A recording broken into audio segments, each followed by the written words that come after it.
Hi guys, welcome to our daily encounter. 2 Samuel had great potential of ending on a high note. You have David overcoming all of his foes. Saul, Ishbosheth, his own son Absalom, and then also towards the end Sheba. And then you have David giving this great psalm about how God had delivered him and helped him through all of his troubles. We have David's last song, and then we have these mighty men who did these mighty things.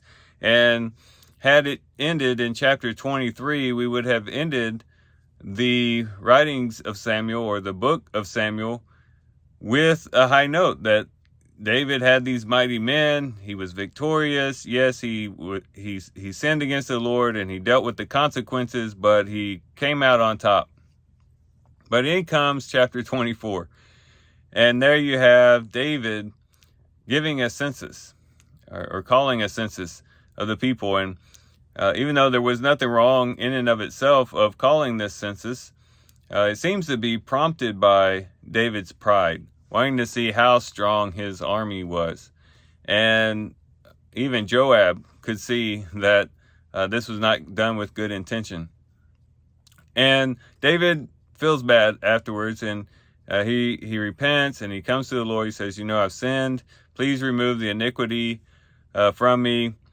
And the Lord, through Gad, gives him three options of what could happen. You could either have a famine go through the land for 7 years, or you could fall by the hand, or you could have your enemy rise up against you, or you can have a pestilence hit the land of Israel. And David says, you know what? I don't want to fall by the hand of another man. I'd prefer to be at the mercy of God. So he chooses the pestilence.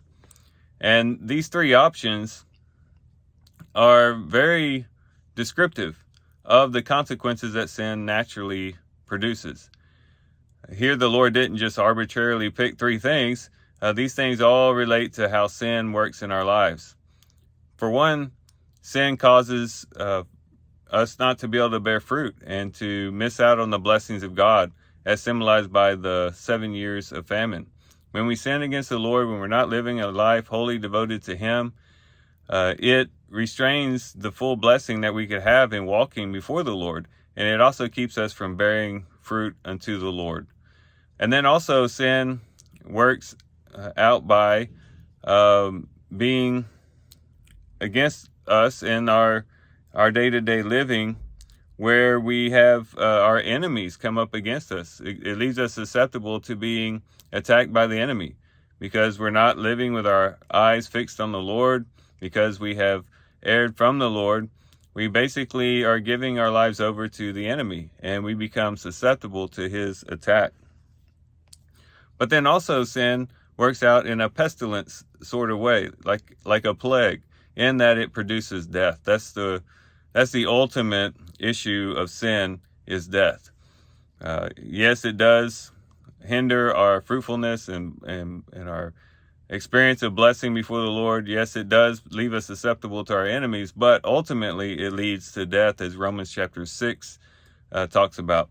The wages of sin is death.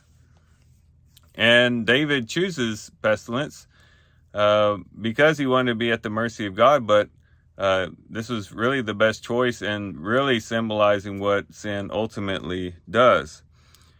And it's interesting where this plague stops. 70,000 people are killed by this plague.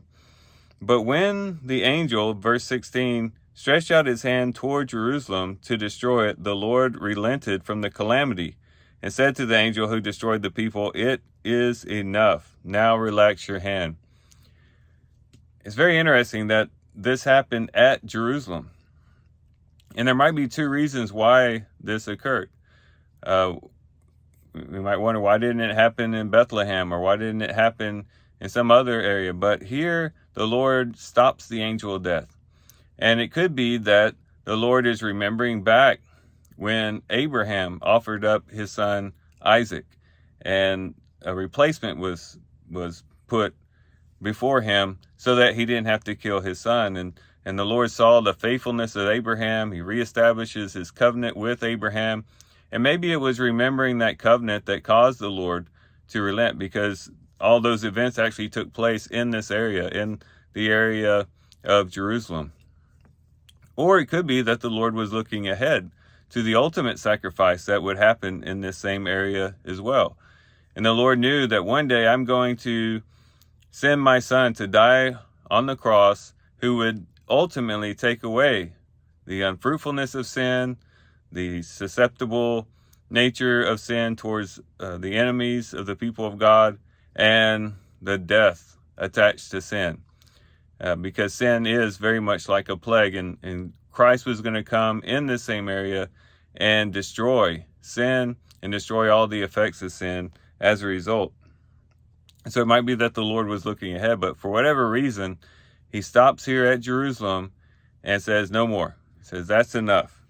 And then you have David going and offering sacrifices here.